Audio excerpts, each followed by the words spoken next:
Yeah, it's good anime. Not not bad, not bad. Not bad ratings. All right, moving on. We got Sentenced to be a Hero, Season 1, Episode 5, Defense Against Corruption at Mirrored Fortress 1.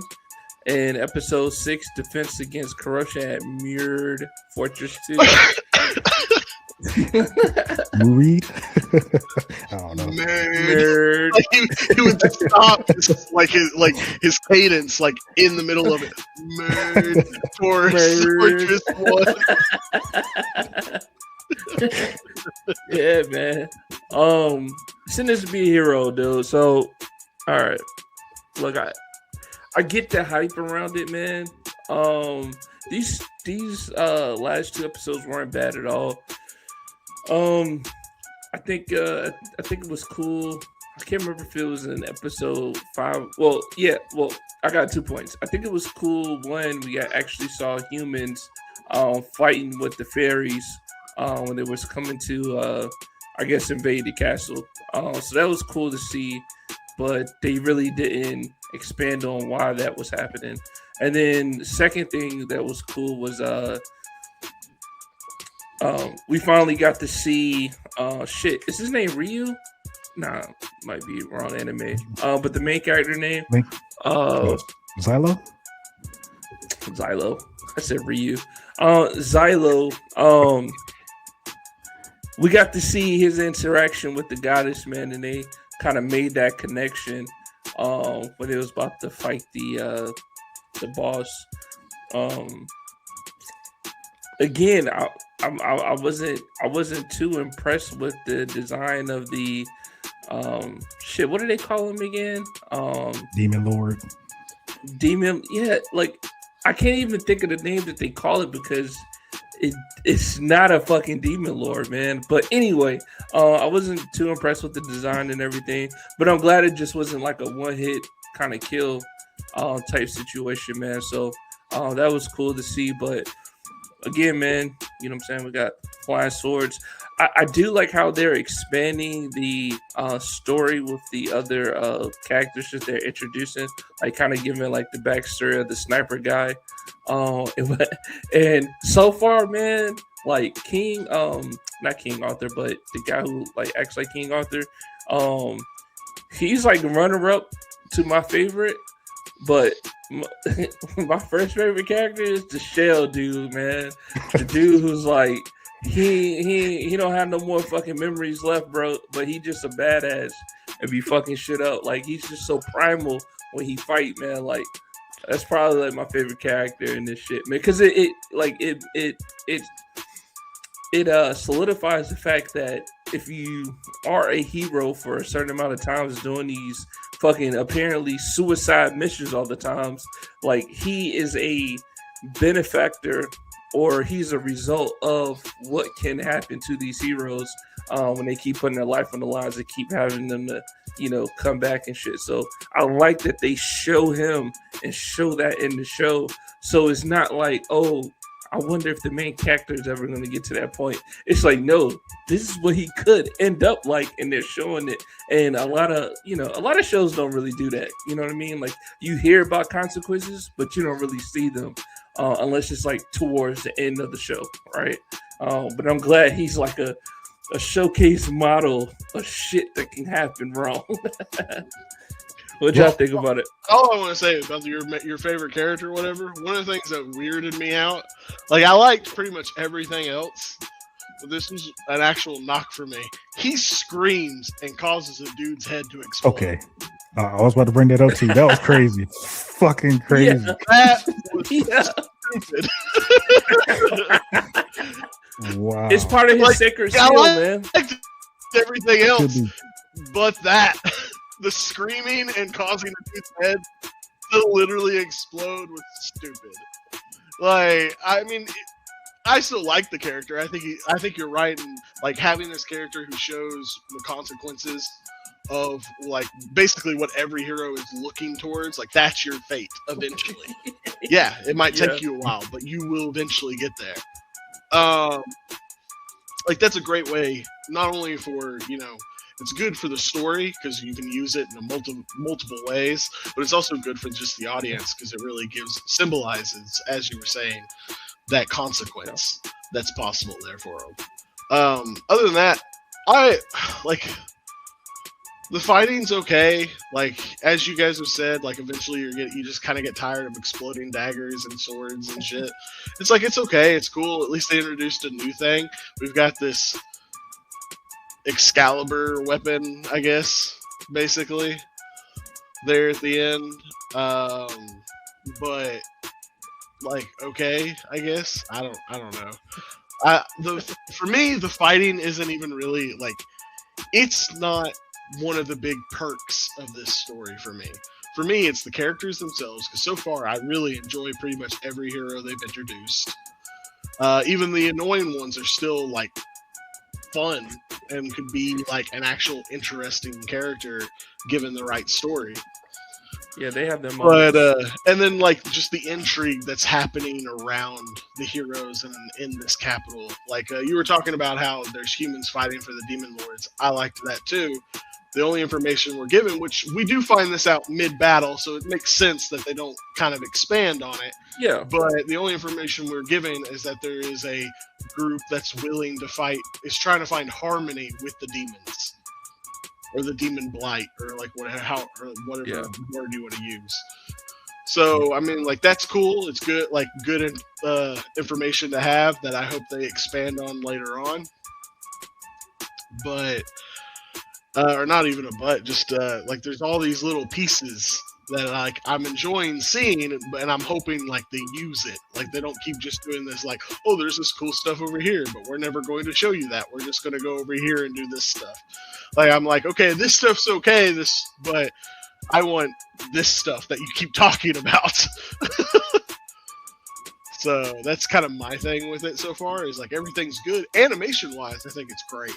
Like I love this kind of like more like kind of like they're trying to do that kind of older style, but it's like an updated version of the older style that honestly I really enjoy it. Yeah. So like artistic wise, it's really pretty. Like I can't wait. I still hate that the goddess is the fucking goddess of swords, but she has fucking little sparks in her hair. And when she gets like upset, I don't know if you guys have noticed this, but the sparks keep like piling up. Like there's more of them depending on her mood. Yeah, that bugs the shit out of me. I'm like, God damn it, why did you do this for the character?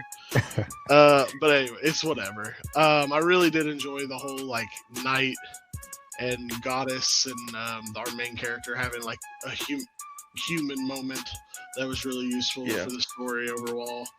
So I mean. Really I didn't good, think it was gonna come that quick.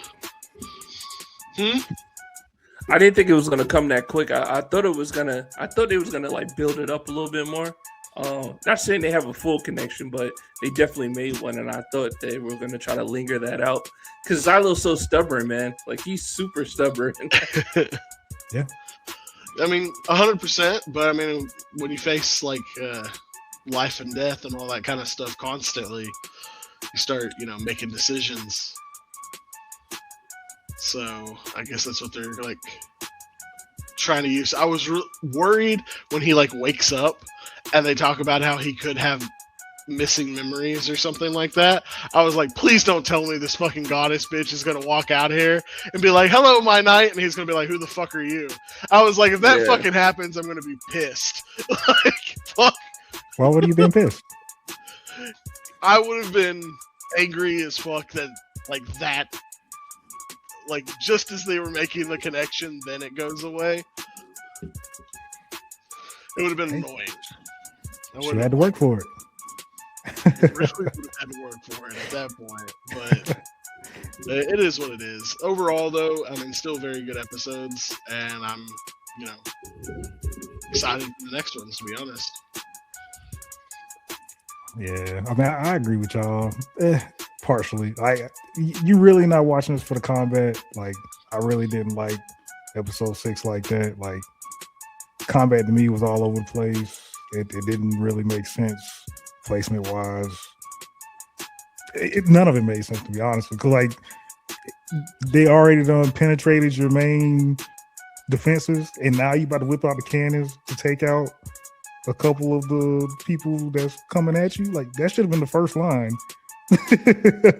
And then once they got to you, now you got your people embracing the people that broke through the defenses, but it's whatever. And then on top of that, right after you finish taking out the Demon Lord,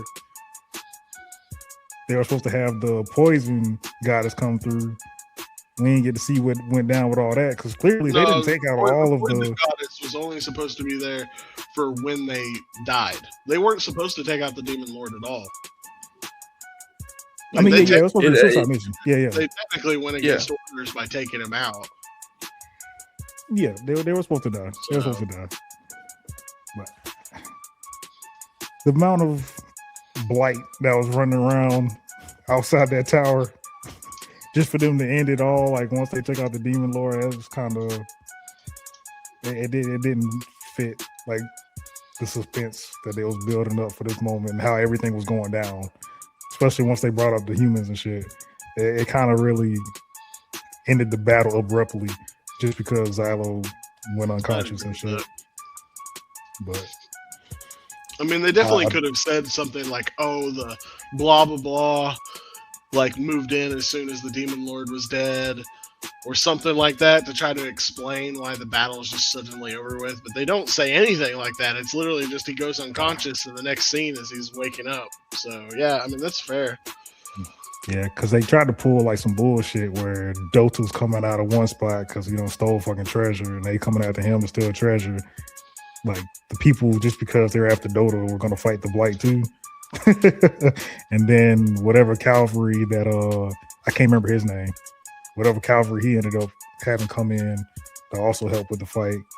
I mean, we didn't see like none of that actually take place. We just seen them marching towards the tower, but we didn't see like any of those players actually do anything to change how the battle was going to our knowledge. We just have to assume that they all helped and took out the Blight enough to end that confrontation.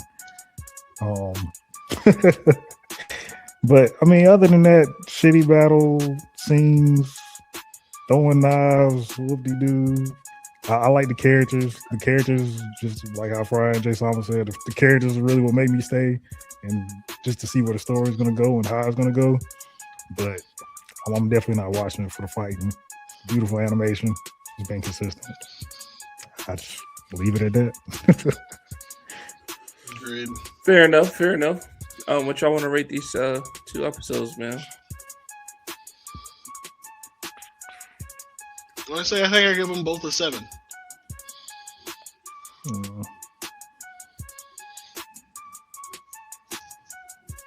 Probably give episode 5 or 7. 6 is probably gonna be like 5.5 or 5.5. That's crazy, man. Nah, I don't know, man. I'm gonna give them both. I'm gonna give them both 7s. I don't know what word I just put it on the shirt. But yeah, I'm gonna give them both this. I'm gonna give them both 7s, man. Solid episodes, good episodes. But it is lacking in some areas. But moving along, man. I mean, any final comments on Sentence to Be a Hero? Not from here. For sure. All right, moving along. We got Jujutsu Kaisen season 3, episode 53, Cog, and then episode 54, Tokyo Colony number 1. Dap, you want to go first on JJK? Yeah.